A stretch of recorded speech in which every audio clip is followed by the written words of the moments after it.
Hola, Hola Karina, hola, aquí estamos. Y el Gabriel está por ahí también, está buscando agua. sí lo Hola, veo. hola, hola, ¿qué tal? Hola, hola, hola. Hoy sí, bueno, es loco haber llegado a esta clase, yo pensé que no lo íbamos a poder hacer,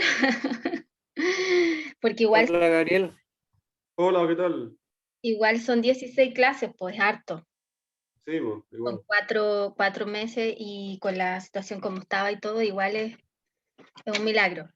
Y además haber pasado tantas cosas y tantas cosas que también se quedaron en el tintero ahora uno que está repasando la última parte, pues. Entonces voy a partir esta clase, no sé si todavía queda, y no sé, oh, puta, me da lata lo de la Eduardo, ¿vale? Porque quisiera partir con lo más difícil, como antes de Baudelaire, echar una miradita un poco al fracaso, un poco de alguna manera del romanticismo, y también al fracaso de Baudelaire, que lo he ido pensando, pensando, pensando, ¿no? Y, y entonces, bueno, está grabando, pero eh,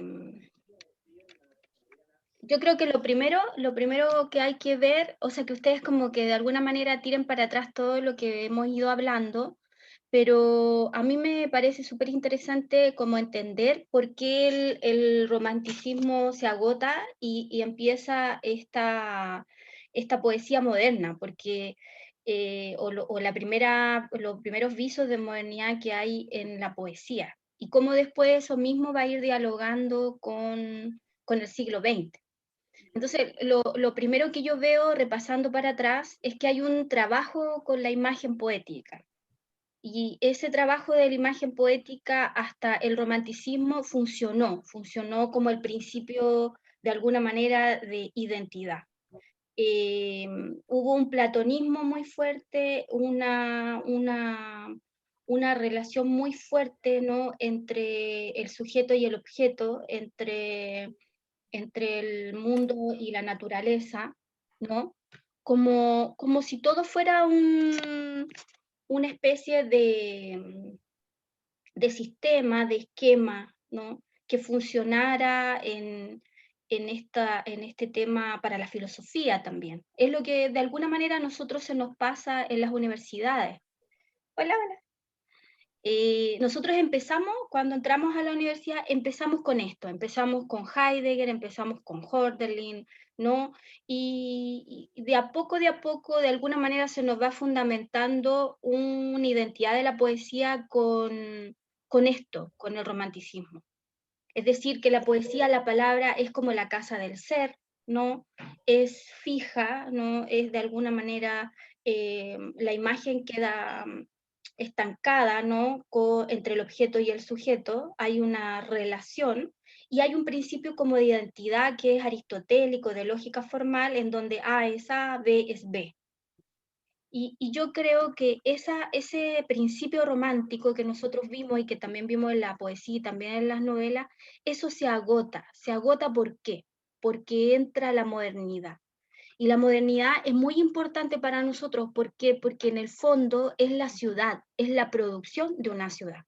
Entonces ahí uno entiende cómo, por ejemplo, el París de Baudelaire, que empieza con un París medieval, después se pasa a un, a un París más, un París que tiene que ver con Haussmann, que no sé si lo conocen, pero es el gran arquitecto, ¿no?, de la ciudad parisina, en donde para eliminar, las malas lenguas dicen, para eliminar las barricadas de la comuna y todo, él abre la ciudad a los boulevards, ¿no?, y a la sociedad burguesa.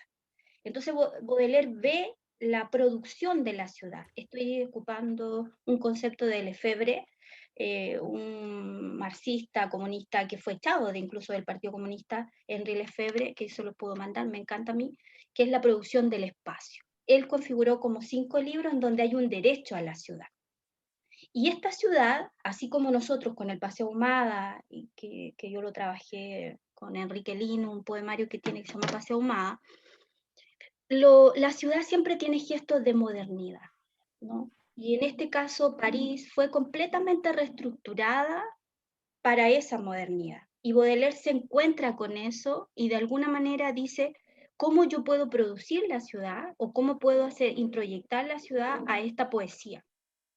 Y para eso, todo el simbolismo francés lo que tiene que abolir es ese pesado gen melancólico, sentimental, ¿no? Muy de principio de identidad, ¿no? El objeto está relacionado con el sujeto, casi no hay discontinuidades, muy en la lógica aristotélica, tienen al lado los románticos muy fuertemente toda la filosofía alemana, ¿no? Y detrás de la filosofía alemana, nosotros ya lo hablamos, el platonismo, ¿no? Que también se va a volver a reformular con los simbolistas franceses, pero de otra forma. Sí, ya, ya. Entonces, esa como eh, nueva producción, ¿no? O sea, esa ciudad con la que se encuentra Baudelaire, que ya no es medieval y que ya es moderna, la tiene que de alguna manera decir, producir en su poema, ¿no? Entonces, por eso dicen que es el poeta moderno por antonomasia, en el sentido de que puede encontrar, ¿no? Puede encontrar un espacio otro, pero como les iba diciendo, detrás él tiene que deconstruir que la palabra es la casa del ser. Ya la palabra no es la casa del ser. Eso es lo loco. Pero eso yo lo tengo que probar con el texto poético. Entonces el simbolismo francés lo tenía que probar en el texto poético. Y lo hace la poesía. Después también eso lo veremos cuando entremos al siglo XX, lo harán los rusos desde el punto de vista de la poesía también, criticando al simbolismo francés. Por eso que es importante que aquí esto es un campo siempre en disputa, es un campo cultural siempre en disputa, y detrás de eso hay contenidos filosóficos, sociológicos, antropológicos. Por eso que cuando uno ve los elementos de la cultura, no es menor, porque uno a través de esos productos, entre comillas, creaciones, uno puede elaborar todo lo que hay detrás, incluso los proyectos arquitectónicos, cómo entra el espacio, cómo entra el tiempo. ¿Qué tiene Baudelaire y el simbolismo francés? No tiene ya el tiempo. No es el ser y tiempo, no de Heidegger, no. Tiene el instante y en el instante tiene que generar la libertad. Tiene una ciudad en ruinas, tiene un fragmento siempre de ciudad, tiene una decadencia, por eso que el decadentismo, ¿no? Y tiene un fragmento, una ruina que ha perdido el aura, ya no tiene a Benjamin, no tiene el aura, por ejemplo, que Benjamin dijo, claro, el flaner, claro, porque ya no tiene el paseante común y corriente que tenía el romántico, que actuaba de una manera contemplativa y a veces ni siquiera se movía de su escritorio como en el castillo en el aire. No, aquí tiene un hombre, un flaner, que genera como un spleen, o sea, tiene un vacío, tiene un súper vacío, que camina por la ciudad, ¿no? Es el flaner, un caminante, que la ciudad lo lleva por aquí, lo lleva por acá, ¿no? Lo bambolea, ¿no? Juega un poco con él y él también con la ciudad. ¿Y qué es lo que tiene ahí? La oralidad, porque la oralidad está viva. Ya tiene una palabra que es, como decía ahí, satisfacción semántica directa. La palabra tiene una satisfacción semántica directa. La palabra no tiene un adornamiento en la calle, tiene el mercadeo y necesita una satisfacción semántica directa, ¿no? Entonces no tiene toda esa pomposidad muchas veces, ¿no? Sino que tiene lo directo. Entonces se coloca ahí el poeta contemporáneo, el nuestro, por ejemplo, Elvira Hernández, pienso, dicen lo mismo. Ellos se pasean en la ciudad, ¿no? Y empiezan a escuchar ciertas cosas. Claro que ahí hay un trabajo como más, lo Mallarmé, como más analítico, ¿no? De la palabra. Pero Baudelaire tiene la tradición, ¿no? Tiene el ornamento, pero ya no es la persona contemplativa. la persona contemplativa del aura de Benjamin, ¿no? La persona que ve la sombra de una rama, ve la línea en el horizonte, y de alguna manera eso me lleva, ¿no?, a lo sagrado, y la naturaleza es Dios, es el mayordomo de Dios, ¿no? Y implica un aura que yo no puedo mucho explicar. Aquí en Baudelaire se rompe esa aura.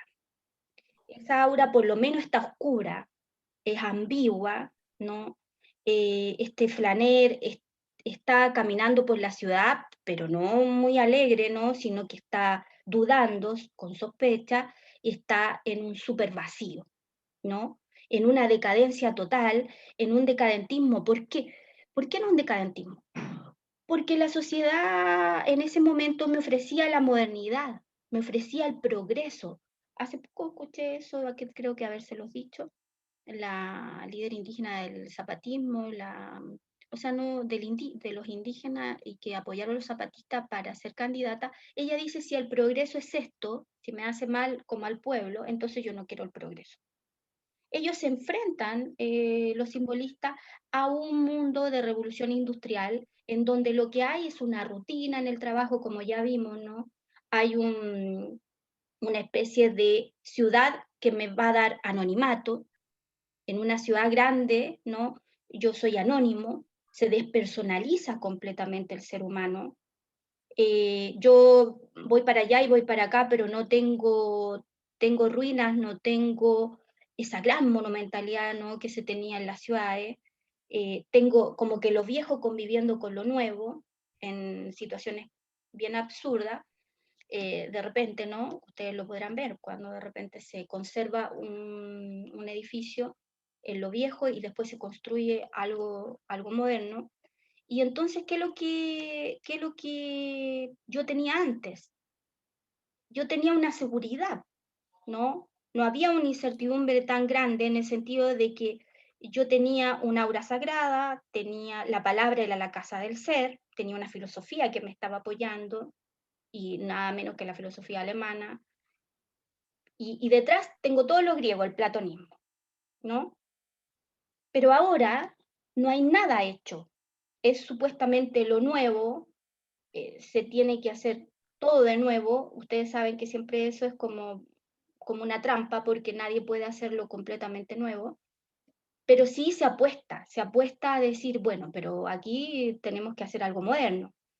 Recuerden que es muy difícil hacer algo moderno con la poesía. ¿Por qué? Porque la poesía siempre fue tirada como, o construida como lo más arcaico, como el lenguaje del origen, como lo más espontáneo, ¿no? Y la novela, la prosa, siempre fue construida lamentablemente como lo más analítico, lo más racional, lo que venía después. Eso se ha ido también cuestionando, ¿no? Pero todavía queda como esta cosa de que la poesía es lo espontáneo, lo instantáneo. Se ríe el Gabriel. Y que escribir ahí, que es lo que, claro, todas lo que uno ve también como poesía para uno, ¿no? Porque de repente le salió algo romántico Que y me río por las alusiones que tú así hago eso a pensar. es como así, como una espiral. Bueno, ya, pero esa poesía al final se cuestiona este hecho de que la poesía sea lo más natural, lo más espontáneo, y que la prosa solamente tenga esa idea así como de adultez, de análisis, de razón, ¿no? Y pareciera que a la poesía no se le quita ese componente racional, y los románticos son los que instalan eso, pues, ¿no? Nosotros vimos que es entre comillas, porque hay una racionalidad irracional, pero se instala este tema, ¿no? De la espontaneidad, ¿no? De la espontaneidad de la creación poética y de esta imagen poética. Entonces Baudelaire lo que quiere también, y todos los simbolistas, es hacer una síntesis. El símbolo es una síntesis, ¿no? Una síntesis de algo que está asociado con una cosa, está asociada con otra, ¿no? Para generar un tercero, una síntesis, una representación que está basado en una convención también, ¿no? Hay símbolos como, no sé, pues la típica, la paloma de la paz, pero acá nosotros estamos hablando de figuras retóricas fuertes, que lo que yo quiero con el símbolo es generar emociones, ¿no? Entonces los tipos usan este símbolo, que es como una especie de síntesis, ¿no?, para construir este lenguaje nuevo, y para ellos quieren la racionalidad para la poesía. Eso es lo loco, porque traen la tradición romántica, algunos hablan de neorromanticismo en Baudelaire incluso, o este exotismo, porque van a lo oriental, a lo griego igual.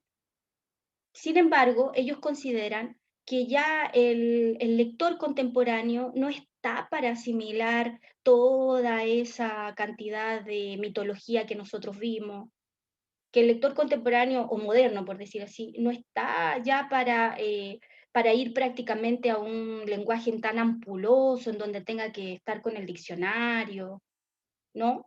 Sino que el lenguaje, el lector moderno, y ahí sí yo creo que se emparenta con lo que después va a generar, y que lo vamos a ver un teórico italiano que lo he hablado, que es la obra abierta, el lector completa, ¿no? Toda creación completa. La creación no está terminada, ¿no? Entonces yo tengo que completar todo, y eso todos lo sabemos, que no puede haber una obra de arte si que la persona no la ve, no la lee, no la aprecia.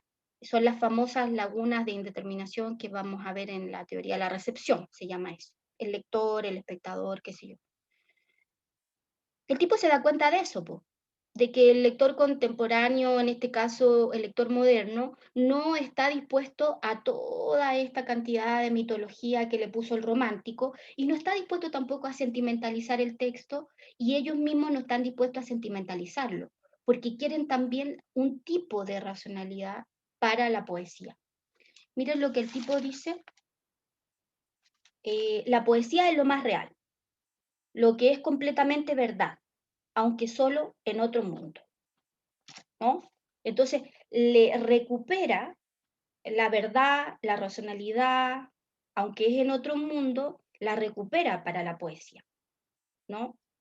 Y en ese sentido, ese es el camino, más el tema de la producción de la ciudad y todo, el camino para ya una poesía más contemporánea, ¿no? En síntesis, por ejemplo, desde finales del 19, obviamente, nosotros ya estamos en camino ya a las vanguardias, ¿no? Ustedes piensen que al final del siglo XIX ya está el impresionismo, la gran construcción del impresionismo, la que va a llevar después al expresionismo y todo el tema de las vanguardias. Entonces este es el gran camino, al final del XIX, y esas vanguardias después van a llevar a todo lo que nosotros vamos a configurar también como las neovanguardias, nuestras, por ejemplo, las del 80, etc. Entonces, en el fondo, los maestros de este simbolismo que estoy hablando, que están en esta lucha con el romanticismo, ya todos sabemos: Baudelaire, Verlaine, Rimbaud, Mallarmé. Mallarmé en una postura más analítica, más relacionada con la poesía visual. También la vamos a ver porque igual influye mucho la poesía contemporánea. Siempre los símbolos están unidos a lo religioso, por lo tanto, no es que por eso que el proyecto de Baudelaire también de alguna manera fracasa, o sea, triunfa en cierto sentido y fracasa en este otro, porque el simbolismo, igual el símbolo se vuelve también un lugar común, también está basado en una convención, y principalmente esa convención también tiene mucha unión con lo religioso, ¿no? Entonces, si la palabra no es la casa del ser, ¿no? Muchas veces queda atrapada, ¿no? Esta imagen poética queda atrapada con una convención, una cultura muy fuerte, en donde todo es religioso. La palabra parece que nació cultual, el arte es cultual, el principio del principio, y cuesta mucho para la poesía, sobre todo, que era lo más natural del hombre, etc., salirse de los dioses, a pesar de que ellos saben que Dios ha muerto, etc., ¿no? La poesía ya se plantea como después de Dios, contra Dios, etc. Sin embargo, pareciera siempre que el símbolo va a un lugar común, a una convención. Ahí está la Emma, que le gustan las almohadas. Ya. En el simbolismo, lo que yo tengo fuerte y que tengo que romper es el romanticismo, como lo dije. También están los parnasianos, que es todo lo del Parnaso, eso es lo oficial, ¿no? Lo más olímpico, y en realidad también el decadentismo del que he hablado. ¿Qué, qué caracteriza esta poesía parnasiana u oficial? Como lo estamos viendo, el antisentimentalismo, una búsqueda de objetividad, entre comillas, un trabajo exhaustivo también con la palabra, no poética, un esteticismo también, porque de alguna manera va buscando ese nuevo lenguaje, pero esa imagen poética es más sofisticada. Se rechaza la utilidad del arte, aquí está el arte por el arte, ¿no? No tiene esta utilidad, ¿por qué? Porque se quiere oponer a todo el sistema de los negocios, se quiere oponer a todo el sistema de la revolución industrial que hay afuera, ¿no? Entonces yo rechazo esa utilidad del arte porque piensen ustedes que están luchando contra el utilitarismo inglés y contra el positivismo, que está súper fuerte, ¿no? Se tiene que construir algo porque es útil.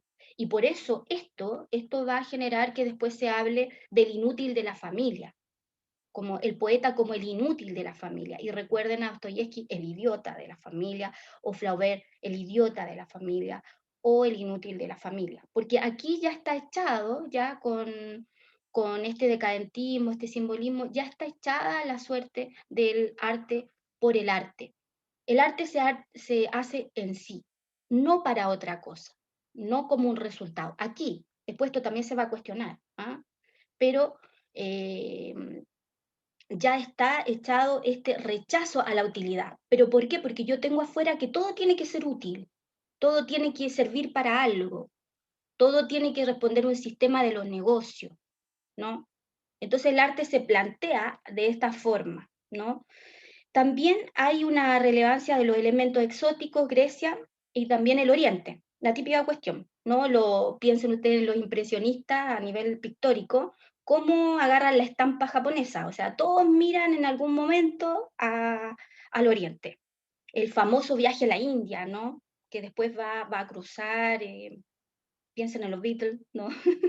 Todo va a cruzar hacia allá, ¿no? El gran viaje a la India, el viaje tan sofisticado, ¿no? No se va a cualquier parte, ¿no? Se va a algo exótico, ¿no? Y recuerden que después Van Gogh y todos se van a ir a las islas y van a generar esta cultura como de agarrar las máscaras, lo primitivo, como algo importante para su poética, ¿no? Su cosa pictórica. ¿Por qué estoy hablando del arte?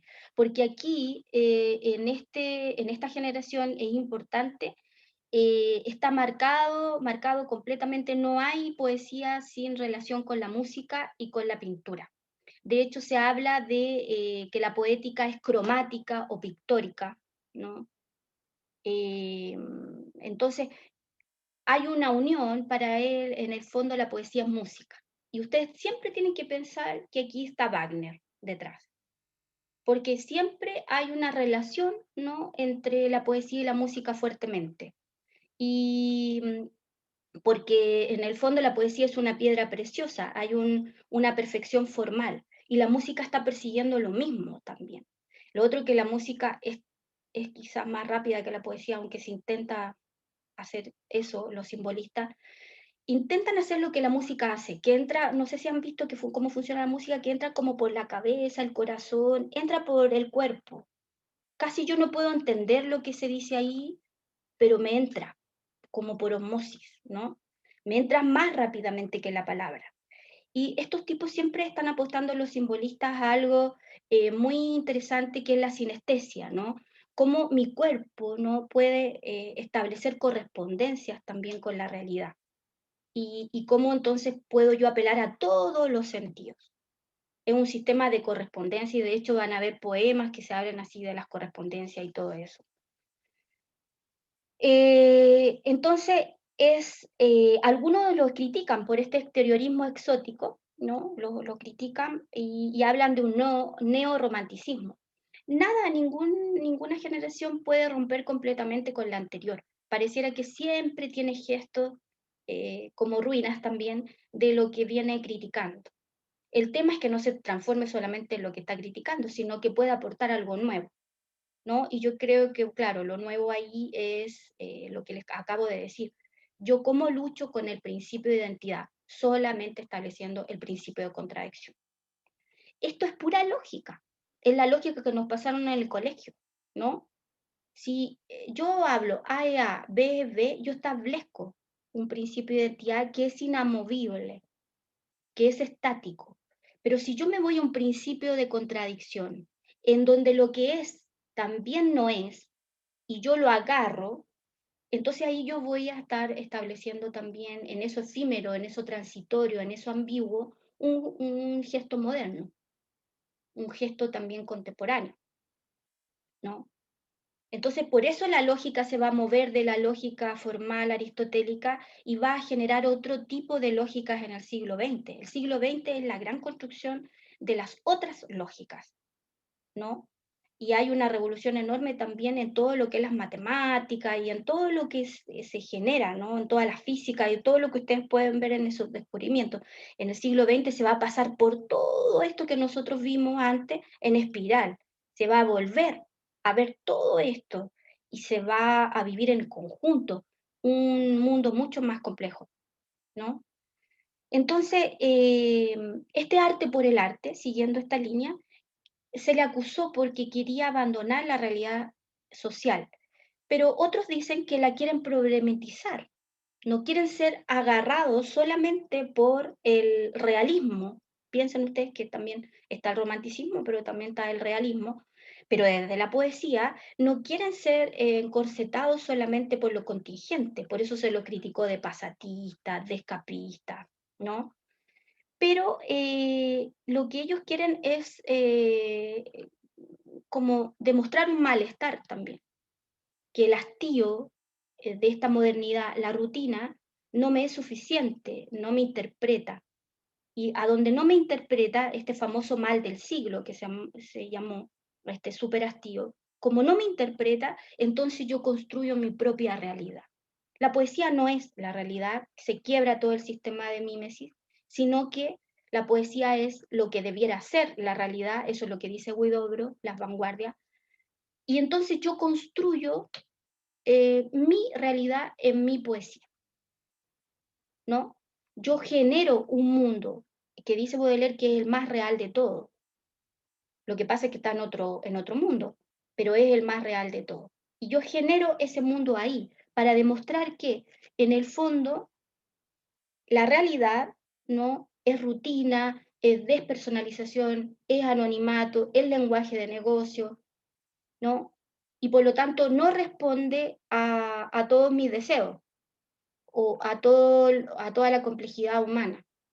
Entonces, para demostrar eso, de alguna forma yo establezco un mecanismo formal, tan de nuevo como Flaubert, es un culto a la formalidad, porque esto es liberar el verso, ya el verso anterior más, como decir, el verso anterior, esa métrica, ese corsé, no me interpreta, y entonces yo voy a un verso libre y a una prosa poética que se libera, yo la libero, ¿no?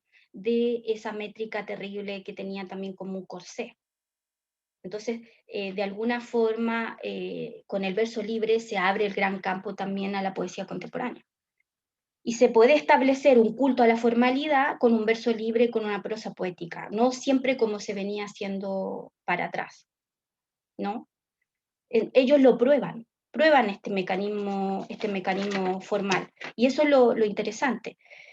El decadentismo, que también, porque revisé todo y de repente todo se choca, tanto el simbolismo como el decadentismo, el parnasianismo, ¿no? El simbolismo al final se chocan. ¿Qué pasa con estos decadentes, no? Que tienen detrás dos grandes decadentes y que yo creo que todos leemos o debiéramos, o en algún momento leímos, y al que se le echa la culpa de todo, que es Nietzsche y Schopenhauer, ¿no? Nietzsche con la famosa muerte de Dios, ¿no? El superhombre y toda esa cosa. Y Schopenhauer, algo muy interesante con el libro El mundo como voluntad y representación, que igual hay que verlo porque hay que revisarlo, será traducido al francés en 1888, entonces ustedes tienen que darse cuenta que según las traducciones, cuando llega también. Entonces los simbolistas franceses agarran Schopenhauer. Y eso es muy bonito, ¿saben por qué? Porque él establece una cosa, que el ser humano, en el fondo, lo que hace es proyectar sus deseos en la realidad, ¿no? El mundo es voluntad, ¿no? El sujeto tiene voluntad, ¿para qué? Para generar con sus deseos representaciones en la realidad. Y al darse cuenta que la realidad es tan chata, tan mediocre, tan de hastío, tan de negocio, tan utilitaria, se genera obviamente un pesimismo, una melancolía, un, como una cachetada de la realidad. Y en el fondo entonces generan ellos un dandy. Ustedes pueden haber escuchado hablar del dandy, por ejemplo, Oscar Wilde, de alguna manera, ¿no? ¿Y qué es lo que es el dandy? Este ser, ¿no? Que es un poco evasivo, que va caminando por esta ciudad con este mal del siglo, ¿no? Y que se ven envueltos, ¿no? Eh, en toda esta realidad, pero señala que el arte es más real que la vida. Eso es un dandy. Un dandy es una persona porque nos ha llegado solamente la cosa peyorativa, ¿no? Que andaba como bien vestido, etcétera, no, esta cosa intocable. Pero en el fondo lo que está señalando, ¿no? Lo que está señalando es el que viven en un artificio. Él está generando una creación cultural que es un artificio, pero ¿por qué lo está haciendo? Porque para él es más real que todo lo que él vive, ¿no? Que todo lo que él está viendo en la ciudad. La ciudad no le aporta lo que él quiere. Eso no es la realidad para él, ¿no? Entonces genera su propia realidad. Y esta cosa del dandy, yo creo que siempre está ahí, siempre está como luchando. Si ustedes lo ven, uno lo ve en los círculos literarios, lo ve en la sociedad de escritores, ¿no? Esta cosa, ¿no? Obviamente todo lo que le estoy diciendo aquí, ellos no lo aceptaron. Oye, la sociedad de escritores de la que es tan amiga de que Karina es tan amiga de ella. ¿No me pueden ver? Ya que no me pueden ver. Hoy sí, sí, no me pueden ver. Y es verdad. Yo no le diga mi nombre ni nada porque no es buena fama, es mala fama. Oye, entonces, La Karina está tan amiga de todo ese mundo. sí, hay que ponerse, claro, hay que ponerse, estaba como en eso. Obviamente todo esto que le estoy hablando es falso, ¿por qué? Porque los tipos no aceptan las etiquetas, eso es lo interesante, ellos no aceptan la decadencia, no aceptan ser simbolistas, ni parnasianos, ni nada. ¿Con qué le estoy diciendo esto? Que esto es solamente una invención de la crítica que viene después, ¿no? Que viene después. Y que son etiquetas nomás, así como cuando uno le pone las etiquetas ahí en lo virtual. Se mueven, pues Mallarmé dice, no, yo no, Berlín, qué sé yo, o sea, es como cuando le dicen a la Elvira Hernández que es vanguardia o neovanguardia, ¿qué es eso? Yo no me siento eso, o cuando le dicen a Donoso que es de la generación del 50, dice, no, si no, yo no pertenezco, eso lo creó la Furcade para nosotros, pero yo no pertenezco a la generación del 50, yo voy a trascender el 50 y eso es lo que hizo Donoso, ¿no? Entonces, claro, todo esto es siempre a contrapelo de lo que dice el escritor o el autor, etc. Es lo mismo que los impresionistas. Viene un curador, un crítico y les dijo, oh, uno de esos, no sé si lo conocen, pero hay uno que se llama Impresiones del Sol Naciente, creo, algo así, y agarra eso y le pone impresionistas, ¿no? Es una manera, la pedagogía es una manera de poner etiquetas para después entendernos. Pero todo eso es falso, ¿no? Porque al final es una trampa, hay que decirlo, porque nosotros trabajamos con conceptos y todo. No es quiere decir que estamos como en la pura mentira, pero hay que decir que los tipos no se sintieron parte de muchas de estas cosas. Eso vino después, eso viene de la crítica. Ahora, ¿cómo se construye en este sobre hastío? Bueno, ellos no se consideran escuela y piensan que destruir es para crear. Yo destruyo para crear otra cosa. Y eso es anarquismo. Eso es Kropotkin. Porque ellos leen a los anarquistas. Y por eso que nosotros también tenemos un, digamos, o por lo menos, no sé, quizás personal, pero lo he visto de repente en ciertas áreas de la cultura, que tenemos un cariño hacia el anarquismo, por decirlo así. ¿Por qué? Porque esta destrucción para crear otra cosa, ya lo fueron tomando, piensen que Kropotkin es de 1842 a 1921, un tipo de transición también, finales de siglo, principios del otro, ¿no? Y va construyendo sistemáticamente ¿cómo se llama? Una destrucción para crear, una destrucción para crear, ¿no? Entonces ellos no se sienten como una escuela, que de repente eso es lo más habitual, hablar de una escuela, ¿no? De cómo, por ejemplo, el sesentismo hizo una escuela, qué sé yo. ¿Por qué? Porque cada escritor, y eso es muy contemporáneo también, cada escritor, cada poeta, es su propia escuela, es su propia personalidad, es su propia impronta. Por eso aquí estamos frente a un egocentrismo terrible, un narcisismo. Aquí todos le pueden aplicar toda la crítica, pero la verdad es que con las flores del mal se cambia la poesía para atrás. Es la única pala posible.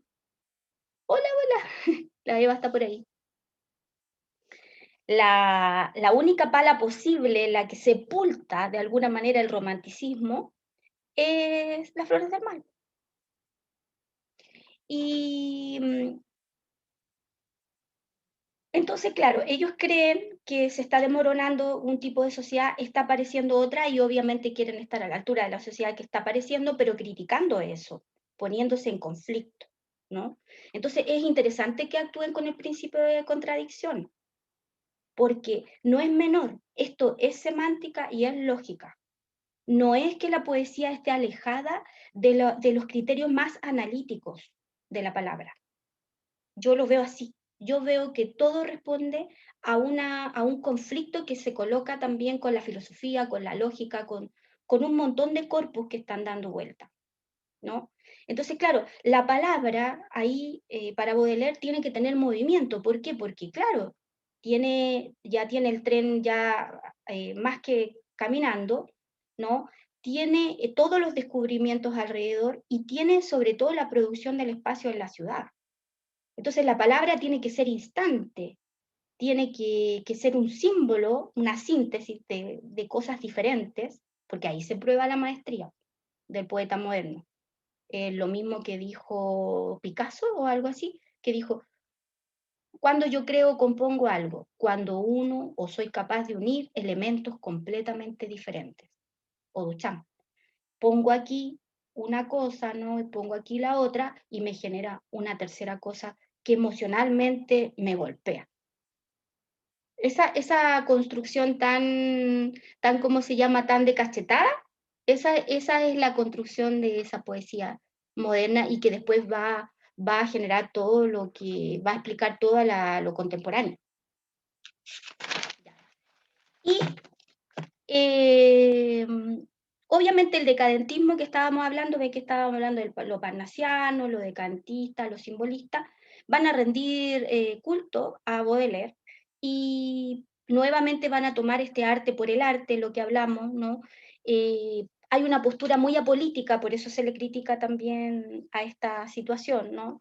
Porque, claro, este malestar, este hastío, se sobrepone, ¿no? Se sobrepone. Yo creo que el gran símbolo del simbolismo es ese, el malestar, el hastío, se sobrepone a cualquier símbolo mitológico de repente y también a cualquier conflictividad social. Entonces también ahí como que los contemporáneos van a decir, no, pues no es para tanto la cosa, o sea, aquí también puedo entrar la conflictividad social y puedo hacer una ráfaga enorme de conflictividad social y no bajar el símbolo, ni la capacidad metafórica, ni la imagen poética. Y por eso que lo contemporáneo va a tener mucho más compleja la historia, porque ya tiene el realismo, tiene el romanticismo detrás, ya tiene lo griego, y entonces, ¿qué hace lo contemporáneo de nuevo? ¿Qué hace? ¿Qué puede proponer si tiene todo detrás ya hecho? ¿No? Entonces, claro que nos va a costar escribir porque estamos sobre tradiciones, sobre tradiciones, sobre tradiciones, ¿no?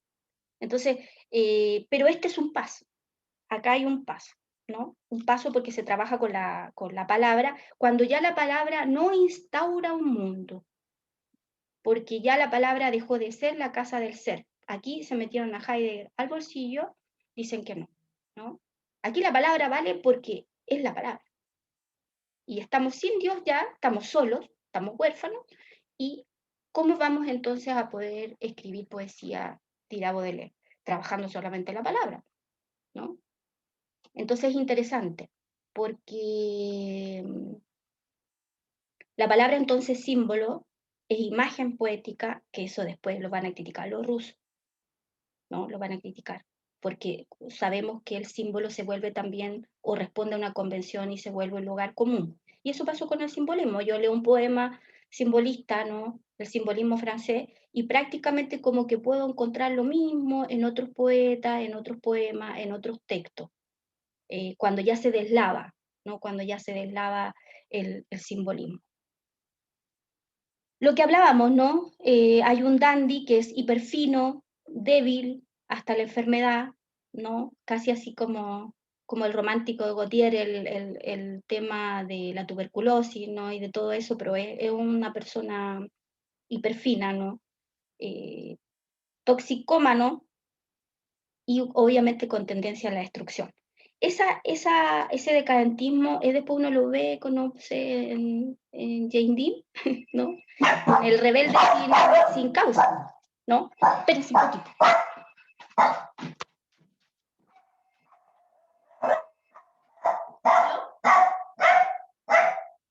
Ah, ya.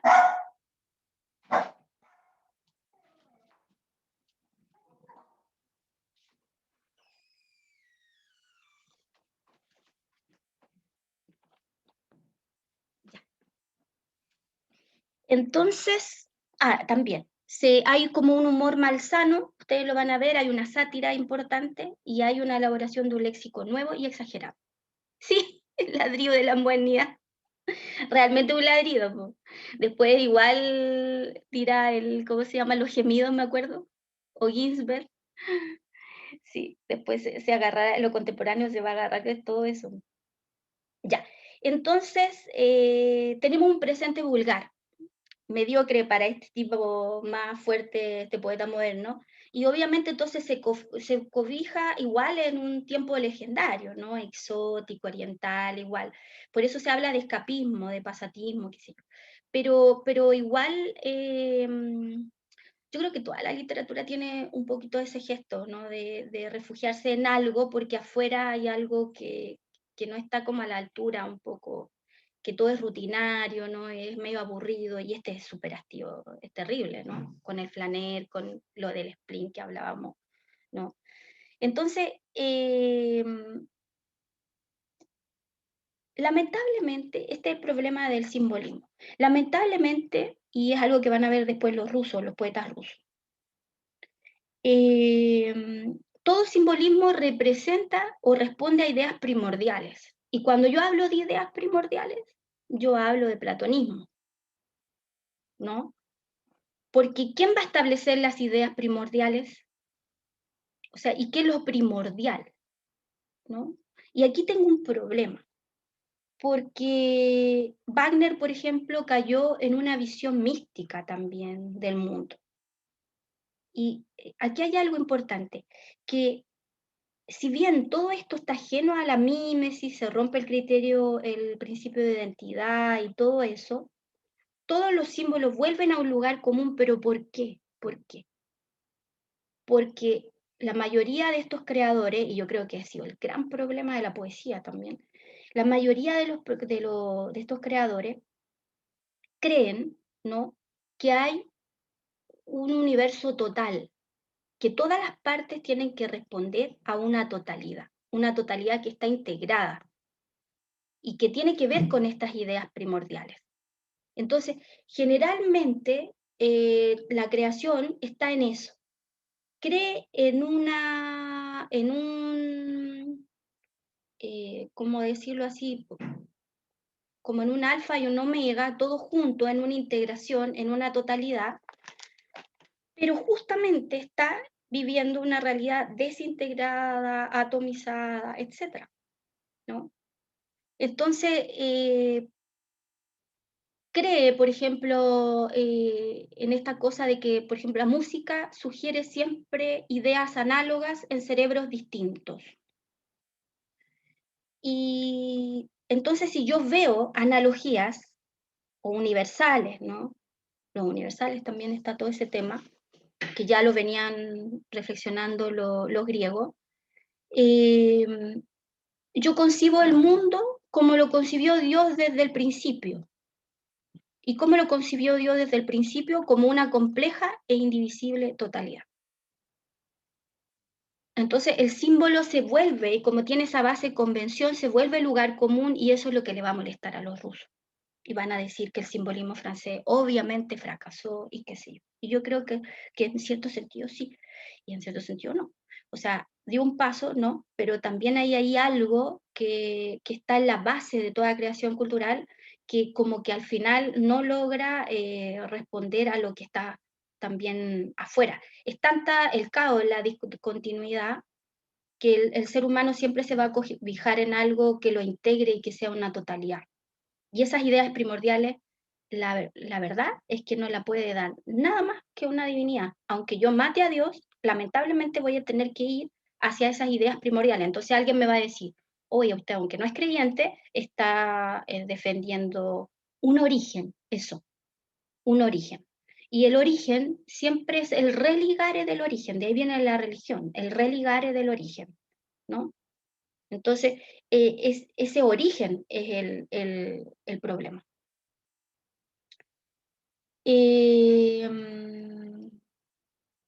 Esta sinestesia del que le he hablado va a que el ser humano tiene que abrirse a todos los sentidos. Por ejemplo, puede haber un, un verso cromático, como les decía yo, porque en el fondo se está como de alguna forma adelantando a este pintar con palabras, ¿no? A esta cosa tan de un arte completo, ¿no? Ustedes también tienen que ver aquí que también tenemos estas ganas de totalizar todo el sistema humano, ¿no? Yo voy a escribir poesía, por ejemplo, en Las Flores del Mar hay ciertas partes, ¿no? Pero yo voy a tratar de copar todos los elementos de esa humanidad. Como la poesía es música, y ahí tenemos otro problema, porque esa es otra cosa cuando uno habla de la poesía, porque si la poesía es música, dice, su enunciación y su instrumentación debe ser pensada musicalmente, ¿no? Y resulta que si ustedes ven después toda la poesía contemporánea y la novela contemporánea, pareciera que todo el rato me está diciendo que esta música no es solamente eufonía, sino que también hay mucha cacofonía. Yo puedo discontinuar totalmente, ¿no? Entonces, ¿qué es la música? O sea, también hay un- una cosa crítica a que la poesía sea solamente ese canto musical, ¿no? ¿No? Entonces, cómo yo de alguna manera escribo esa discontinuidad también, como lo feo dentro de esto supuestamente bello. Entonces aquí sí hay criterios estéticos del juego, muy fuertes, ¿no? Solamente existe entonces el temperamento del escritor y no la escuela. Eso de las escuelas y todo es muy también de pedagogía, pero en el fondo nosotros sabemos que muchos temperamentos de los escritores señalan de que están lejos de esas escuelas, se sacuden las etiquetas. En el caso, por ejemplo, del simbolismo, hay algo súper importante y que está en juego ahora, que es la autonomía del universo poético, lo que les hablaba, ¿no? Yo creo un mundo propio, sugerente, genero una deformación sugestiva de esa realidad que me hastía, ¿no? Y, y si me voy a los sentidos, entonces puedo hablar de Rimbaud, si me voy a lo intelecto, puedo hablar de Mallarmé, ¿no?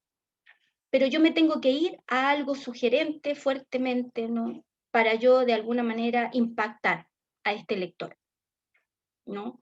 Que en el fondo maneja, sabe de la realidad, que la realidad ya se complicó mucho, se volvió más compleja y ya no está creyendo en ese sentimentalismo romántico, dejó de creer en eso.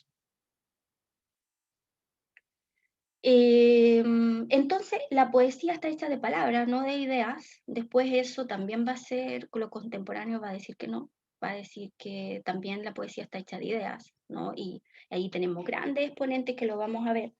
Pero hasta el momento está hecho de palabras. Quizás ese es el problema, la palabra. Porque la palabra tiene ya un sistema y responde a todo esto que le hablo, el origen, etcétera, ¿no?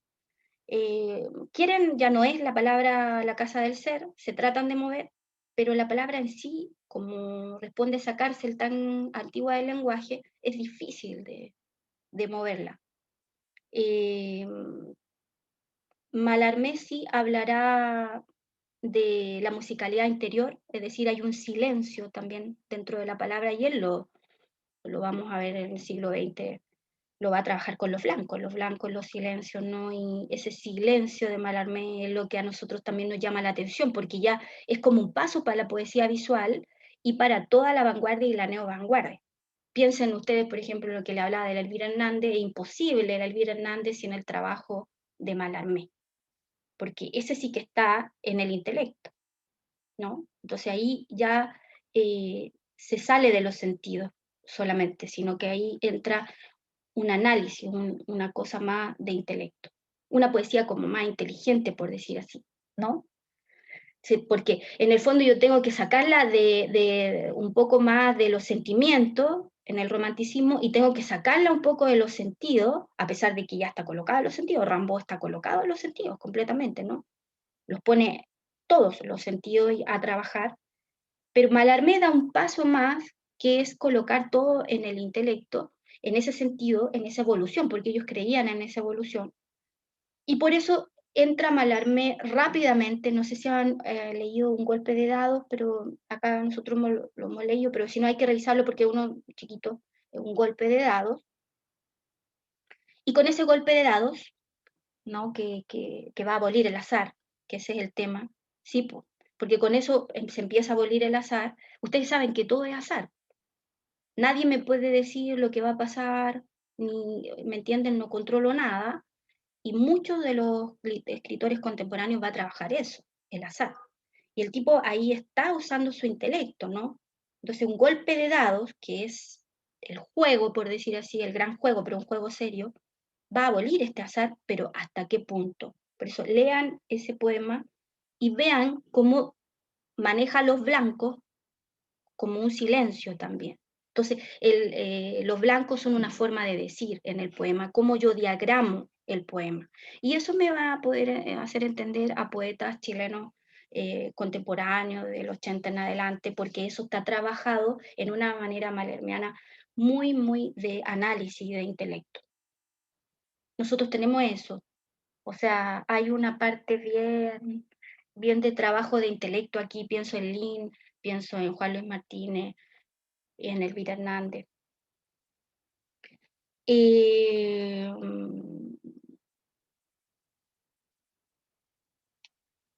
a tal punto de que Mallarmé va a trabajar la poesía como un pentagrama, eso después se puede ver incluso en Zurita, ¿no? Porque Zurita mete el encefalograma, se saca un encefalograma a sí mismo y lo coloca ahí, y no sé si ustedes lo han visto, pero en el purgatorio, ¿no? El tema del anteparaíso, ¿no?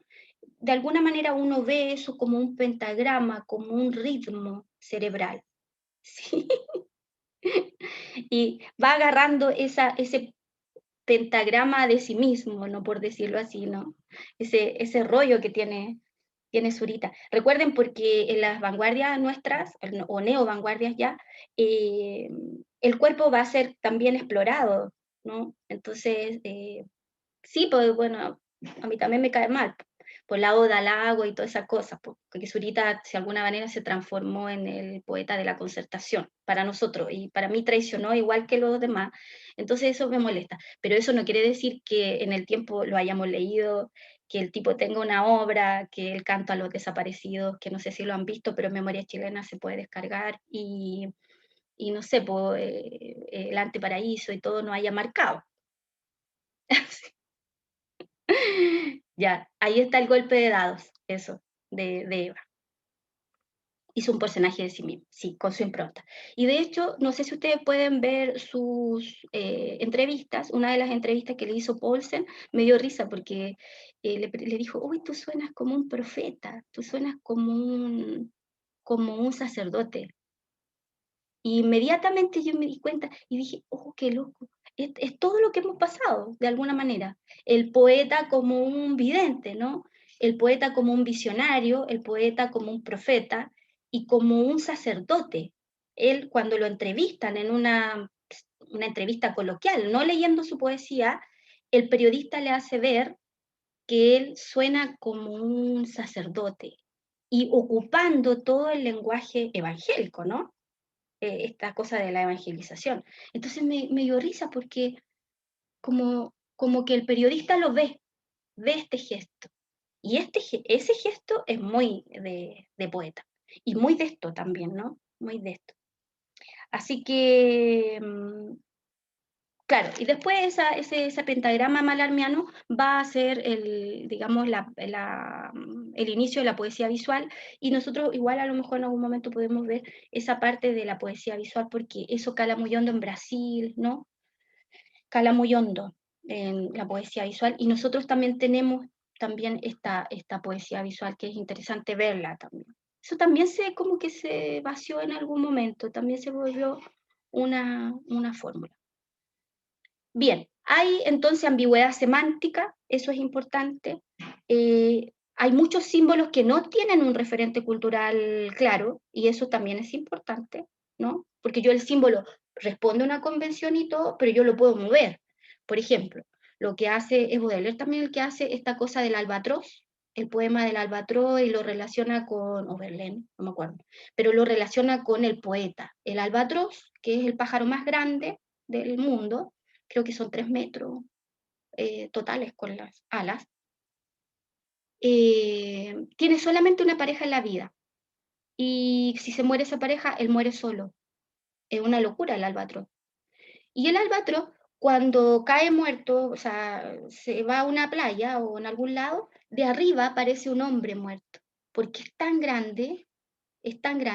Cuando él va volando el albatros, uno que no se ve todo el peso que él tiene, po. Se ve como se ve un pelícano, ¿no? Aunque el pelícano tiene ese gesto de dinosaurio, tiene una cosa muy antigua, muy loca, ¿no? El albatros es moderno, pero es más grande que un pelícano y se ve, ahí está el albatros, es de Baudelaire, el albatros, ¿no? ¿Y cómo lo relaciona? Lo relaciona de que cuando cae el albatros es inútil, porque ahí los marineros lo matan, etcétera. ¿Y por qué? Porque con las alas tan grandes no es posible tenerlo en tierra. Y entonces lo homologa a un poeta. O sea, el poeta puede hacer su poesía, estar ahí, qué sé yo, en el cielo y todo, pero si cae, la gente hace leña del árbol caído. Y eso ustedes lo pueden ver con todo lo que vimos de los rusos, o lo que pasó con Mayakovsky, pues, te agarra Stalin, no te agarra el gobierno de turno, o lo que le pasó a Zurita. A Zurita le pasó que después de la Oda al Lago, muchas veces no pudo entrar a las librerías porque la gente no quería venderle cosas, igual que Pinochet. Pinochet entraba a comprar libros y la gente se escondía. Y cuando salía el dueño tenía que decir, no, es que usted le tiene que, no, porque yo no quiero venderle a esa persona, o sea, a tal punto ese sentido. Y a Zurita le pasó lo mismo en el sentido de que no le quisieron publicar, se le cerraron muchas puertas cuando le hizo esa famosa Oda a Lagos. Bueno, cuando el poeta decide, esa es la lección del Mefisto, no sé si han visto la película, cuando el poeta decide cantarle al gobierno de turno, del que sea, mata su propia lengua. Esa es mi idea. ¿A quién? ¿La Oda al Lago? Léela.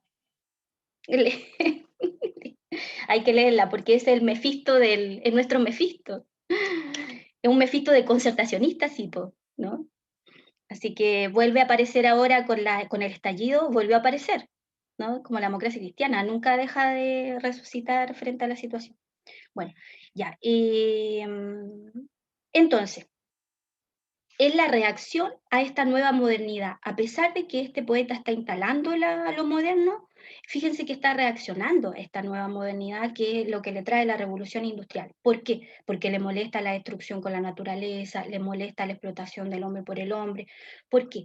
Porque al lado de esto contemporáneo está el marxismo, Marx está construyendo sobre el capital, ¿no? Marx viviendo 6 años en la biblioteca de Inglaterra, muriéndose sus hijos, etcétera, sigue adelante con el capital como sea. Marx ya construyó el manifiesto comunista por orden, ¿no?, de las ligas de las naciones. Él está en función de los obreros y se muere todo alrededor y el tipo sigue 6 meses en la biblioteca de Inglaterra. ¿Para qué? Para explorar el enemigo, pues, de alguna manera, entender muy bien cómo funciona el capital para él de alguna manera establecer estas cosas. Bien, entonces bueno, me voy a referir rápidamente a Las Flores del Mal, que es como el principal texto de Baudelaire, como un antes y un después, el único que vio él publicado, ¿no? Pero con esto él cambia toda la historia de la literatura, así como nosotros podemos decir en un componente menor, local quizás, pero Juan Luis Martínez también con la nueva novela, ¿no? Pero esto es a nivel internacional, yo creo, ¿no? Y establece con toda esta tradición elementos innovadores, una voz nueva. Él nace Baudelaire cuando está muriendo Napoleón, por lo tanto él ya viene, vive los sobrinos de Napoleón, que es todo deslavado y no es ese poder que tenía Francia antes. Y ustedes saben que los franceses siempre están con el nostos, la nostalgia ¿cómo se llama? ¿Qué es lo que hay? Como todas las colecciones, sí. Está bueno, porque todo es como virtual. ¿Una noticia de qué? Es lo que estabas hablando de Zurita, es como una captura de un periódico donde se explica justamente el tema del poema y qué es lo que provocó. Y sale ahí el fragmento del poema. Buena, porque tiene como el documento, la Sí, memoria. Ya, la Biblioteca Nacional. Genial, porque eso es lo que hay que ir revisando un poco para reconstruir el CADA, porque ustedes tienen que entender que el Zurita viene del colectivo de acciones de arte, o sea, habían hecho un montón de cosas contra la dictadura y después se allana a los gobiernos progresistas. Ese es el problema, no es que él no haya tenido para atrás todo lo del CADA. A propósito, voy a dar una cuestión del CADA, solamente del CADA. Y ahí voy a pasar como revista esa cosa para los peruanos, lo voy a hacer, pero va a ser abierto, como hablando del cuerpo y poder en las neovanguardias chilenas. Eso es como la neovanguardia, porque la vanguardia histórica es de 1920, por ahí. Sí. Sí, bueno, Nicanor de otra manera, porque entra más con Bachelet y esas cosas, pero no, sí, pero es del el mismo gesto, sí. Bueno, nuestros intelectuales y nuestros poetas en general, a lo más son socialdemócratas, pero no hay escritores ni poetas que tengan un poder de cuña, digamos, de que lo vayan a entrevistar, que sean realmente críticos de cualquier gobierno o lo que esté pasando. Cuesta mucho, callan con las poblaciones, no se adelantan, son muy estetizantes, no entienden mucho lo que está pasando, entonces también es complicado. Ahí, Responden a un... ahí se conecta con lo que, no sé, se me ocurre con esto del excesivo simbolismo, como que la realidad no es tal, sino la que yo me fabrico. Sí.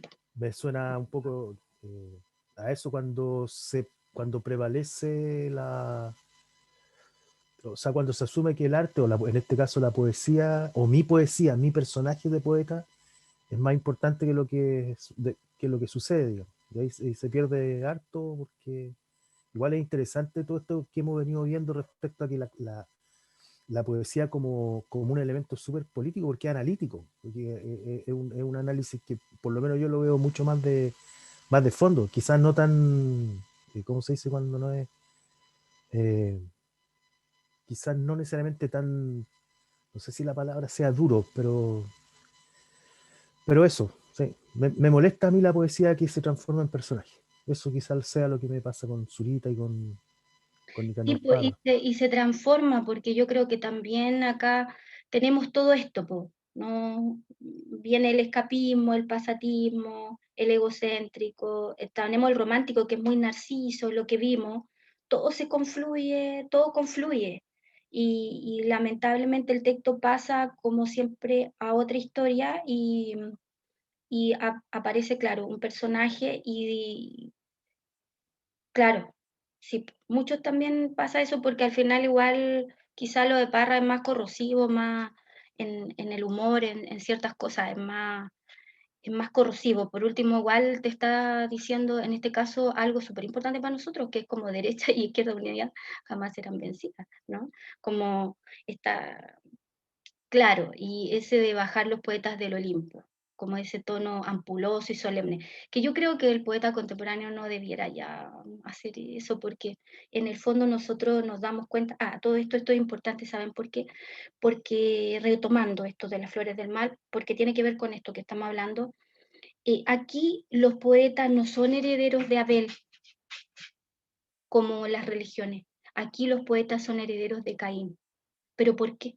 Porque el bien era el progreso, la sociedad, la revolución industrial, la explotación de los infantes, de la infancia, lo que hablamos, el abuso. El bien era las fábricas que destruían la naturaleza. Nosotros estamos en lo mismo ahora, pues, estamos en lo mismo. El bien entonces es toda esta ceremonia del bien. Entonces ellos deciden ser el mal. Por eso los poetas malditos. No es que ellos sean demoníacos, como la mayoría de la gente entiende, sino que, entonces, por ejemplo, ahí hay un paso adelante, porque nos están haciendo ver esa parte que a nosotros también nos molesta, de la destrucción de la naturaleza, del tema de la rutina de las fábricas, ¿no? De la explotación de la gente, del vacío, ¿no? Por ejemplo, ahora, 2 semanas, 3 semanas para los profes, nos va a generar un vacío, ¿no? Un súper vacío porque es muy poquito frente a toda la explotación. No, pues no, hay que decir que no, porque 2 semanas se van a transformar o 3 semanas se tienen que transformar como en 2 años, porque eso es lo que necesita uno después de todo lo que han pasado ustedes, ¿me entienden? Entonces, ¿cómo se profundiza eso? Claro, de nuevo los filósofos de ahora, la sociedad del cansancio, la sociedad en el fondo esta sociedad muy, muy de malestar social, se habló de malestar social también en la revuelta, sí. Es Jun-Chul Han, La sociedad del cansancio. Es un filósofo que aparece mucho en las redes, aparece mucho en las redes. A mí me mandó, si lo quieren, una chica venezolana, me mandó como 6 libros así de PDF.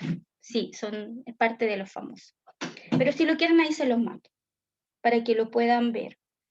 Entonces ellos señalan, nosotros somos el mal. ¿Por qué?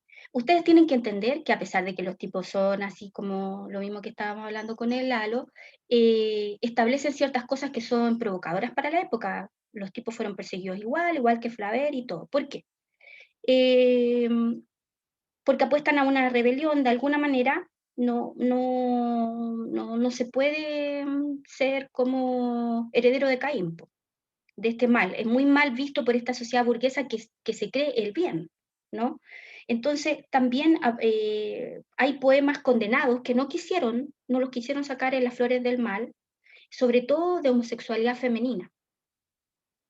La homosexualidad femenina es rara porque siempre fue muy criticada desde Safo, lo lésbico, ¿no? Es rara, pero acá ha sido también bien perseguida.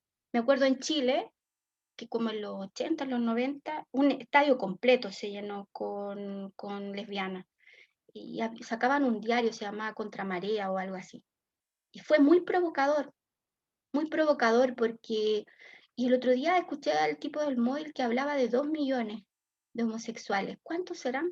¿No? Porque los tipos son cuadros del poder. Yo tengo mis sobrinos que son homosexuales, los dos. Y una es mujer y uno es hombre, y uno es ingeniero, etcétera, y cuando trabajaba acá en Santiago son los cuadros de poder del Chile.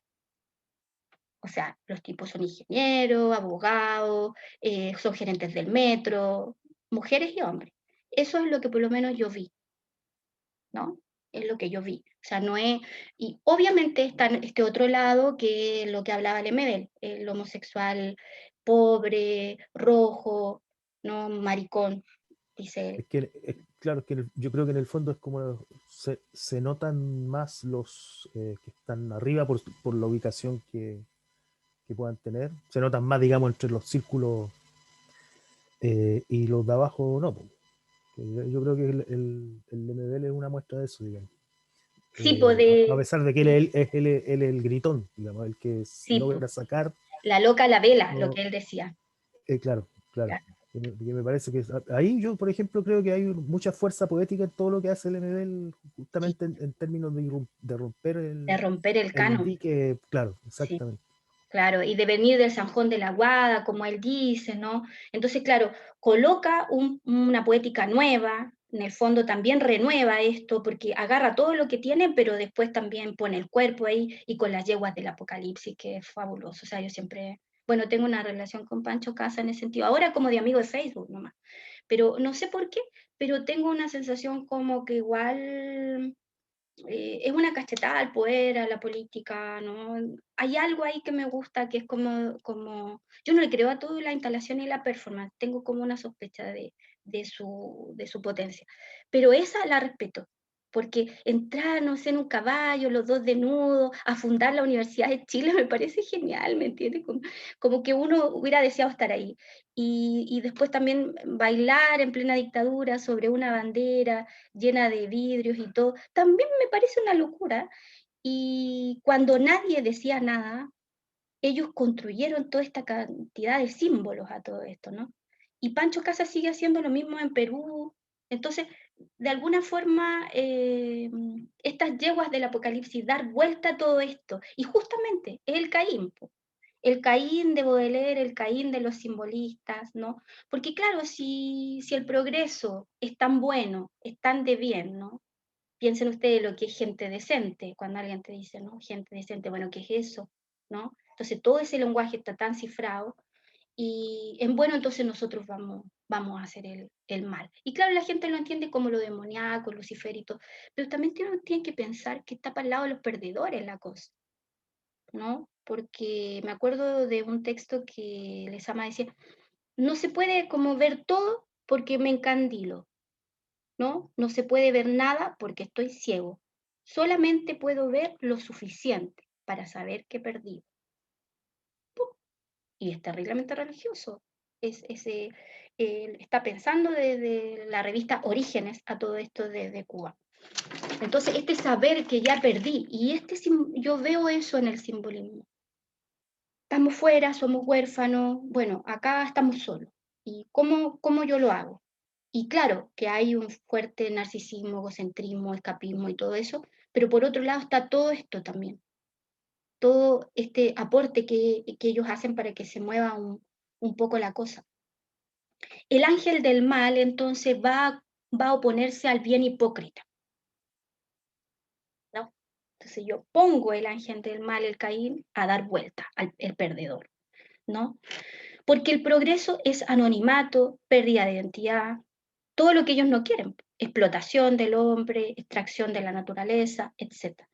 Y es lo que yo le hablaba, esto está en relación con el marxismo, porque Marx está ahí con el manifiesto comunista, los tipos agarran Satán entonces llega a la sociedad. Si ha triunfado el bien, el progreso, etc., entonces llegó el momento que triunfe Satán, ¿no? Y ellos lo hacen venir. ¿Por qué? Porque la iglesia ha bendecido este sistema de explotación y de sociedad burguesa. Entonces, ellos no quieren estar en esa relación. Por eso ellos se relacionan con Poe, con el romanticismo oscuro de los norteamericanos y también de los ingleses, pero sobre todo con Edgar Allan Poe. Porque de alguna manera ellos tienen que ir buscando la huella también como los detectives. En toda esta modernidad, en esto feo que a ellos les parece, ¿cómo voy a encontrar la belleza? ¿Qué palabra es la justa para decir esta realidad o la realidad que yo estoy construyendo? Entonces el detective, el romanticismo oscuro y Edgar Allan Poe le sirven todo el tiempo, porque Edgar Allan Poe ya agarró la sombra como lo vimos. La poesía también, y con eso ya vamos terminando, es la infancia recuperada, o sea, todos lo dirán. Entró la ciudad en la poesía, eso lo dice Benjamin a propósito de Baudelaire, es la producción del espacio, y eso es Lefebvre, lo que veníamos viendo, la ciudad, el derecho a la ciudad, que es una cuestión que se ha... Sí, sí, claro, pero aquí, claro, como en Telier Celalo Lárico, acá es como llegar a la ciudad, pero también, claro, no perder ese naturalismo. Eso es lo loco de la poesía moderna. O sea, agarra de la ciudad, la introyecta, hay un derecho de la ciudad, el flaner va como por sus laberintos, la recorre, va escuchando todo, que son muy contemporáneos también, pero ya aquí, pero a la vez no pierde la filosofía, ese lenguaje naturalista. Entonces, las dos cosas están como imbrincadas, y por eso es de correspondencia, de sentidos, ¿no? Siente el ser humano, pero el ser humano también es parte de esa naturaleza, pero ya no sentimentalizada como lo romántico. Entonces es más complejo de construir, es más complejo de construir esa humanidad.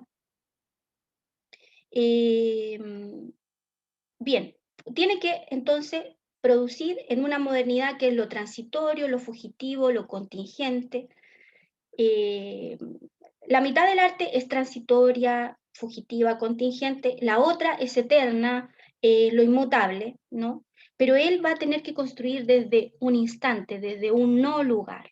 Por eso que es tan interesante ahí. La modernidad es eso, construir desde un no lugar, porque yo tengo como que construir ese lugar como para poder construir lo demás.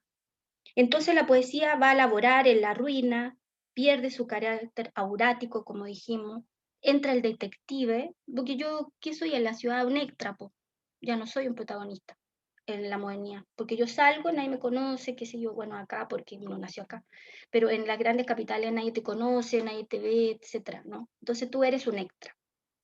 Eh, Tengo que ir entonces a esa oralidad, a recuperar esa fuerza de la oralidad. Eh, Aquí algo que le voy a leer, que ya con esto termino, dice, las piedras son piedras, hasta ahora las piedras eran piedras y eran pesadas, Eh, pero los simbolistas dicen que las piedras son plumas. Entonces, ¿qué es lo que hace? Dice, desafía el principio de contradicción. Al darle identidad a los contrarios, eh, entonces atentan contra la lógica formal del pensar, ¿no? Porque su reino ya no es el ser, ¿no? Sino algo muy parecido a lo que se decía que era lo imposible verosímil. O sea, sí las piedras pueden ser ligeras, sí las piedras pueden ser plumas. ¿En qué sentido? Ahí será el poeta, con su capacidad también formal, intelectual, de sentido, de sensibilidad, de todo, que va a poder hacer que las piedras sean plumas. Pero ese juntar elementos tan contradictorios para generar otro, eso es en el fondo la modernidad, y eso es también esa poética moderna, porque eso es lo más difícil, porque ya sabemos, ¿no? que la piedra es piedra y la pluma es pluma y una es pesada y otra es ligera. Pero ¿cómo hago que lo pesado sea ligero o lo ligero pesado? Esa es la gran capacidad que tiene el símbolo, también la alegoría o la metáfora y todo lo que nosotros hablamos para espesar un poco el texto. Juntar elementos disímiles y hacer que haya otra realidad, y esa realidad yo la veo y digo, ¿cómo pudieron construir con palabras o con pintura o lo que sea esto? ¿A quién se le ocurrió? ¿Cómo lo pudieron hacer? ¿No? Y solamente a través de todos estos conceptos y estas cosas que están dando vuelta, que como ven, no es solamente estético, sino que también es histórico, político, personal también, que tiene que ver con el poeta a nivel personal. Yo creo que casi todos han sido negados por sus madres, todos tienen un problema de madrastra o padrastro ahí, todos tienen un fuerte componente de enfermedades mentales, ¿no? Cuidado, porque el estar enfermo mentalmente, entre comillas, no quiere decir salud mental. sea, y a veces de repente las personas que están menos enfermas en cuanto a la salud mental tienen una salud mental mala, pues, ¿no? Porque son como la normalidad, ¿no?, de las cosas, pero puede que ahí esté realmente la verdadera no salud mental. Pero estas personas tienen muchas cosas, muchas vivencias, mucho cambio también afuera. Y eso lo van mezclando y van siendo capaces de producir todo esto, ¿no? No es que ellos estén al margen de la ciencia o al margen de la política o al margen de la historia. Por eso es tan interesante esto, porque uno lo puede abrir, no cerrar, sino que lo puede abrir y después entender mucho mejor el mundo que está viviendo en el presente, pasando de revista a todo esto, que siempre va a ser una pincelada porque es muy amplia. Ya, seguro me pasé y todo, pero igual terminé. Comentarios. Rapidito, pues. Ya, Gabriel. No, Karina, es que pasa que tú haces un recorrido amplio y abordas varias temáticas que dan para mucho. Pero, por ejemplo, quiero hacer hincapié en lo que tú mencionaste al último respecto a la salud mental. Que buen punto, porque, bueno, sin ir más lejos, no sé, pues Foucault, tú sabes, criticó en este caso los parámetros respecto al qué se entiende por algo Normal. sano o enfermo, claro, la normalidad desde la ciencia, el discurso de la ciencia, en este caso, Sí. que tiene que ver con el poder, y se ve hoy más que nunca, con el tema del COVID, ¿quién determina, por ejemplo, esto de los falsos positivos? Que prácticamente un resfrío simple es COVID, o sea, ¿qué determina ese límite? Y también el tema respecto a la salud mental que se ha descuidado también, o sea, Sí. no sé, por ejemplo, las autoridades dictaminan que la gente debe quedarse en casa hasta cuándo, y no, claro, como que las otras enfermedades no existieran. Por ejemplo, el tema de la salud mental, como tú dices, el encierro implica justamente eso, que mucha gente, de hecho, sufra más que el COVID, sufra depresión, angustia, estrés por la situación, esas cuestiones no se... O sea, A todos les da lo mismo, claro. no, pero lo mismo, como que ya te encerramos y hasta cuándo, no sé, hasta que el bicho se acabe, pero eso implica también sacrificar como tú dices, por el tema mental, que se vea a huevo. O sea, yo, por ejemplo, igual valoré dentro de todo, Boric no me gusta, pero valoré Boric cuando mencionó el tema de la salud mental, que él, me acuerdo que fue increpado por eso. Me Sí. acuerdo, Pablo, se le hizo no sé si viste esa entrevista, Sí. que le preguntó respecto al TOC que él sufría, el TOC, que estuvo internado, me acuerdo, Feo, por ese tema. feo como lo pregunta.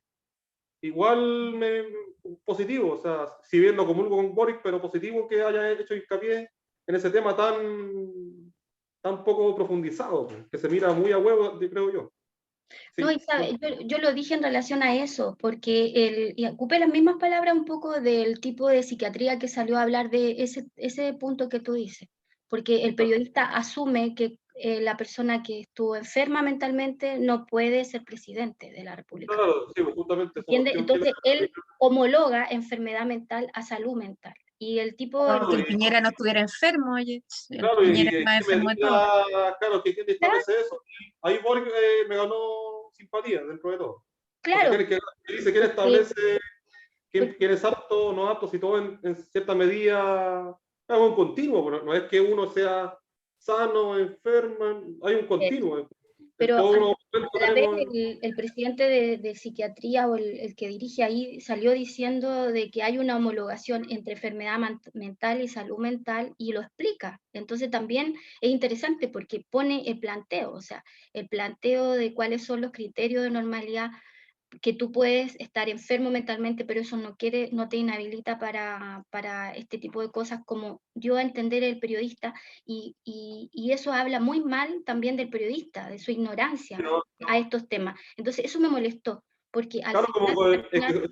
justamente lo que no me gustó del periodista es que emplazó a Boric como prácticamente cuestionándolo en que él no podía, por eso mismo, que no era como candidato a presidente, porque, o sea, no era un buen candidato, porque por el hecho de que haya tenido eso. un toque. Pero es Claro, que ahí yo creo Y son los periodistas los que están creo- escribiéndole al gobierno de turno, por lo mismo. O sea, Claro, ¿quiénes hoy día generan los discursos? ahí yo, ¿Es eso? yo pero creo más que ahí lejos, por ejemplo, hay un cuestionar que, problema claro, de... como tú decís, claro, disculpa, como tú decís, podríamos llegar más lejos y cuestionar que, no sé, pues, Piñera tiene un grado de psicopatía, no sé, que se interesa por la plata, entonces ahí podríamos entrar a la lógica de cuestionar todo.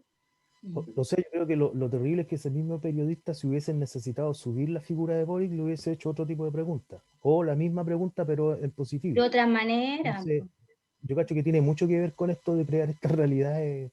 Mira, yo hace rato que vengo peleando contra la ilusión y contra la esperanza, porque se me aparecen a cada rato como una forma de no ver la realidad concreta y de instalar un más allá que tengamos fe para que resulte. A mí el famoso republicanismo que se dio sobre todo con esta cuestión de la famosa convención constitucional, donde vi gente llorar de emoción y todo, y yo me he transformado en un pesimista. Y sé que caigo mal, estoy cayendo mal, a pesar de que yo siempre me he caracterizado por ser simpático. Sí, agradable. Pero de verdad que para mí ya se ha transformado en una especie de cruzada, y lo pongo con lo que hemos venido conversando, sobre todo hoy día, porque en el fondo es más fácil crearse la ilusión de algo que me mantenga, aun cuando, y yo creo que eso en salud mental, yo creo que eso es lo que tiene la salud mental total y absolutamente desequilibrada mal, porque tú para poder, esto es como el niño maltratado que no va a denunciar porque sería romper ¿cómo se llama? Su sujeción al mundo. O sea, nadie va a dispararse a los pies. Entonces, tengo esa sensación. Ayer estaba tratando de hacer una canción que fuera de amor, pero que decía, te quiero mucho, te llevo en el corazón, pero nos cortaron la luz, el agua, y hago una nota como que, así como tratando justamente de caer mal, pero en el sentido de no de dármelas de pesado, sino que de borrar esa sonrisa estúpida de que todo puede estar bien, porque hay que tener fe y hay que tener esperanza. Que yo creo que hoy día eso, en términos del arte, ahí estamos al debe. Estamos al debe.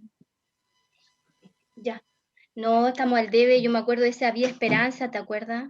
En una canción Había Esperanza y todo, y lo cantaban todos los años en los colegios, cantaban siempre lo mismo. Y un día agarré la letra de la canción y me puse a analizarla con un curso, porque ya estaba ya aburrida con esa misma dinámica. O sea, no había otra canción que pudieran sacar de algún lado. Me perjudicaba un poco eso. Los caballitos de batalla de ciertas épocas, o el color esperanza después que salió el Diego Torres, y así, como que una suerte cíclica, ¿no es cierto? Justamente lo que Lalo ahí dice es como preocupante en el sentido, claro, justamente son estos discursos y cómo a la gente le van vendiendo estas pomadas, y al final cuando ya se obtiene lo que se quiere, se olvidó todo y seguimos haciendo lo de siempre. Como, bueno, ahora ustedes pueden ver cómo estamos enfrentados al tema de las muertes de nuevo en el sur. Estamos con una convención apenas a media funcionando. No, ahí vamos a estar bien complicados en distintas cosas, porque claro, la realidad al final termina igual hablando y imponiéndose y todo, ¿no? ¿Y Javier? Ahí está. Sí, escuchando atento. En realidad, como dicen, en la naturaleza nos dio dos orejas y una boca, así que yo prefiero escuchar el doble que lo que hablar. Me parece interesante y me gatilla mucho no solo lo interesante de tu exposición, de tu presentación, sino también de los comentarios. Bueno, estoy en el proceso de conexión de los contenidos con la realidad. Tuve la oportunidad de ver la entrevista que le hacía Pavlovich, o sea, bueno, ese panel, tanto ¿cómo se llama? La Mónica La González. Mónica González, sí,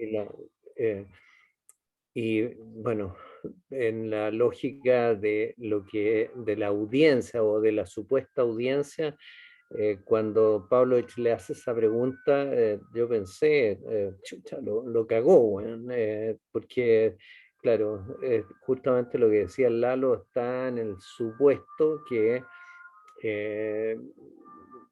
el hecho de tener ese TOC a los 12 años lo inhabilita para ser presidente.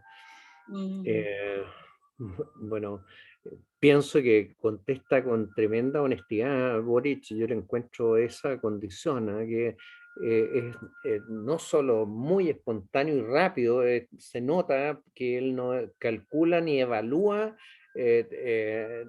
no hace como estas registros o revisiones de los datos que debe decir, como lo pasa con el hardware. El hardware recurre mucho a la cosa de las fórmulas que tiene que decir y ponerse en el lugar de cuál es la audiencia y cuál es el objetivo de cómo ganar los votos. El Boric es muy espontáneo y en ese sentido le respondió en forma muy honesta y salió, para mi gusto, muy bien del paso, ¿no? Y claro, cuando ustedes comentan sobre el caso de Piñera, cuando yo les conté, pues fue mi jefe 6 años, yo trabajé con él directamente, entonces No sabía. conozco,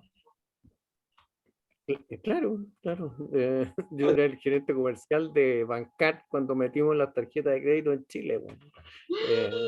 Así Me que tienes una juntaba todos historia. los días. Ándale, cabrón. Tienes que Claro, escribir esa pues, historia. entonces yo sí, de repente, yo lo conozco, y los comités ejecutivos y las reuniones, almuerzo, comiéndonos un sándwich 3 veces a la semana, güey. Era un martirio esa cuestión, y como yo lo veía corriendo del Citicorp a Bancar, y llegaba con la manga del lado izquierdo toda estirada, porque venía con los tics tirándose la camisa, güey. Entonces, bueno, sin duda que o sea, la afectación intelectual que tiene el Piñera es mucho mayor que la que pudiera tener el Boric. Claro, Bueno, oye, y así todo, claro, quizás no determina esos TOC. No sé si han visto la película, que es TOC, que lo de Argentina es muy interesante. Todos esos TOC que tenemos, que yo lo veo también en la gente, eso no determina su salud mental. No hay una homologación tan simple. O sea, yo creo que Piñera, todos los problemas que tiene y todo, no se le pudieran como aducir solamente a sus TIC o a sus TOC, sino que hay un problema general, ¿me entienden? Tampoco como que en algún momento se habló de hacerle una evaluación psiquiátrica, ¿no? ¿Se acuerdan cuando hubo como una presión también pero, frente a ese pero, tema? pero es que oye, Porque se si esa notaba cuestión mucho ciertas cosas. pero es que lo que pasa es que es así. Si, sus ministros, cuando quieren hacer algo, él lo toma, lo corrige y lo raya y no los deja hacer las cosas que le hubieran dado una mucho mejor Desempeño. opción. Él siente que es, porque yo no sé, bueno, está ya una cuestión como más anecdótica. En el Verbo Divino le pusieron el Chato Piñera, y el Chato porque era chico, y manitos cortas o brazos cortos, pero por sobre todo porque José Piñera, que estaba 1 o 2 cursos más arriba que él, era un alumno destacadísimo y simpático y qué sé yo. Entonces este otro siempre estaba en conflicto con la herencia que le dejaba de prestigio el hermano mayor. De hecho, con quien yo trabajaba en Bancar también, yo era el gerente comercial, el otro era el de finanzas, era un primo hermano, era Gregorio Echenique, claro, porque este es Piñera Echenique, y era compañero de curso. Entonces, este contaba las peleas que se producían hasta incluso entre el auto a combo, entre el Piñera, el Sebastián y el José, en disputa, porque como el José era muy habiloso, este siempre pretendía ganarle el que envíe, siempre era como el oportunista, bueno, sacar ventaja, el ventajista. Entonces, en su forma de ser, siempre está pensando que los otros están ganándole el que envíe o están buscando oportunidades. Y por eso Como los siempre, hermanos Karamazov. por ejemplo, del IFE, le coloca la letrilla chica, siempre tiene la tendencia a que, que no lo vayan a hacer hueón. Entonces, por eso todas estas burocracias y estas ineficiencias y demora, que es algo que él mismo vive con tremenda contradicción, porque siempre pretende que todo sea urgente y él, como es tan rápido, lo saque rápido. Y sin embargo los resultados muestran que ha sido un inepto y todas las cosas han sido más demoradas que lo que finalmente se necesitaba. Bueno, yo creo que este weón tiene problemas mentales, claro. Un megalómano. No, y aparte de los que tiene, todos los que se ha ido generando debido a que las cosas no se le salen de control. Y ese perfil controlador que quiere que nada se cambie como él lo tiene previsto, imagínate la prisión. ¡Oh, qué horrible! Todos tenemos ese espíritu controlador. Una de las cosas que más me molesta de mí es eso. De hecho, he tratado de trabajar eso a todos estos años porque no, con los hijos no funciona. Entonces, trato de, ya cuando los hijos están grandes, trato de bajar. La vida es la vida, pues, la vida es la vida. Claro, de controlar un poco mi control, porque en el fondo como que también eso me vuelve muy triste también, porque no puedo controlar las cosas, no puedo controlar nada. Entonces, la pandemia también te enseña eso. A mí me fascina no controlar nada. Te da más posibilidades. Sí, Es creativo, porque pues, absolutamente el creativo. Lalo es así, pues el Lalo es así, agradable, cae bien, y como que tú siempre podías contar contigo y te movís para allá, te movís para acá, es más fácil, pues. Como que eso me gusta Pero- como ser más flexible, siempre trato de decir, pucha, yo tengo que ser más flexible, pero yo si creo tú que uno caes lo bien, va Karina, agarrando, ¿Mm? uno lo si va tú caes agarrando. muy bien, Karina. A ustedes, pues, a No, ustedes. Los pero alumnos lo que pasa es distintos, los alumnos no, está distintos. bien, pero si tú tenés contenido, por lo tanto, cada relación,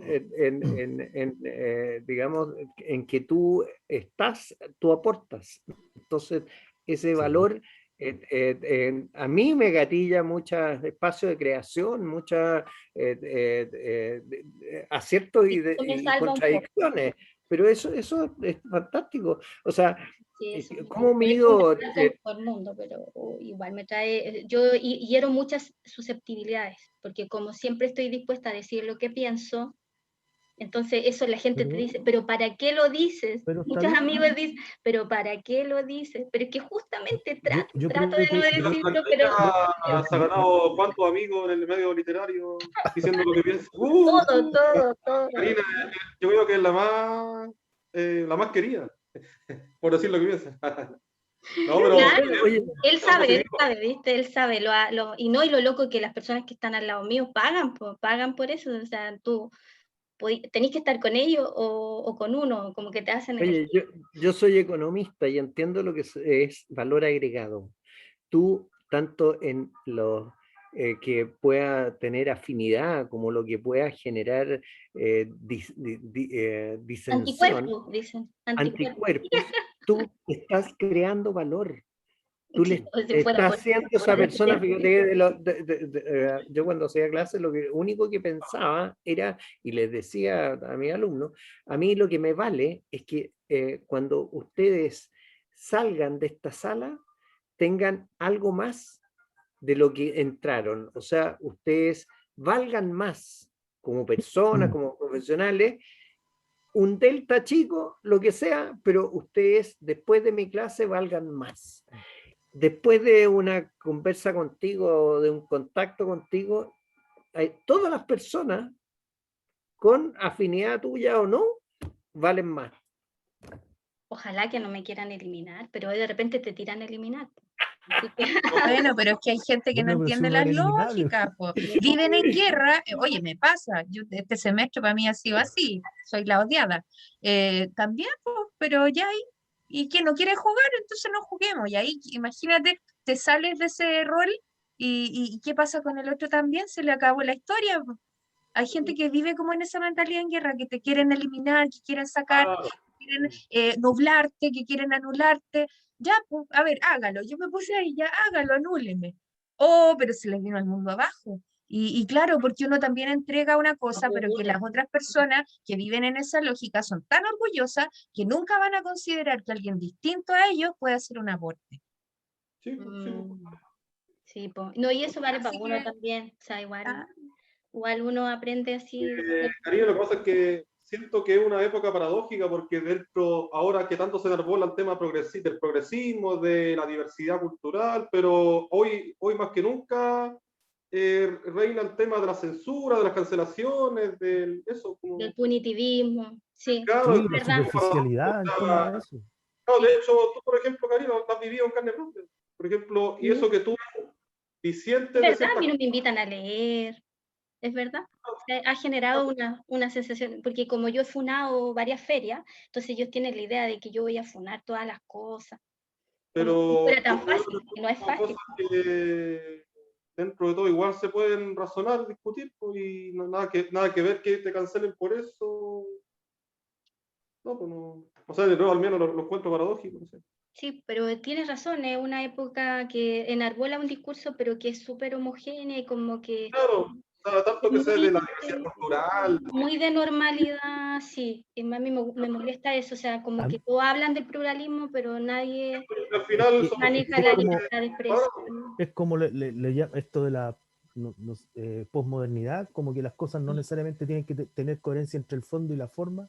Tipo, Es bueno, como, es el relativismo cultural, po, claro. exacto. Entonces hoy Dice, día la todo cuestión vale, todo al vale. final de cuentas no necesitas profundizar porque ¿para qué? Pues si tú tienes derecho a ser livianito Todo es y todo andar es por la soft, vida claro. como...